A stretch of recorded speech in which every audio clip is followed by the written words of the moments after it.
How to use students dashboard. How to give psychometric assessment. Visit maharashtracareerportal.com.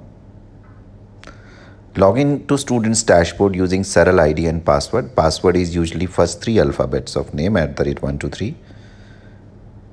Click take the psychometric test tab.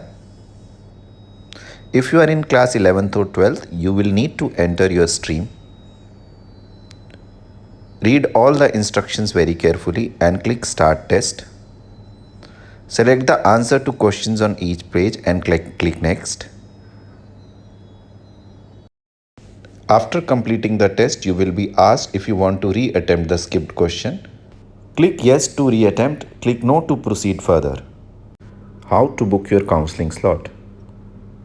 Click book slot for counseling session. You will see the available slots. Note, you will also see these slots after completing your psychometric test.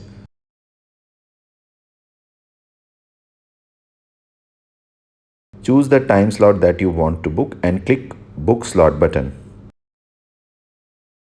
How to view your psychometric report. Click view report. Note, this option will only be available after you have completed your psychometric assessment. Choose the language in which you want to read the report.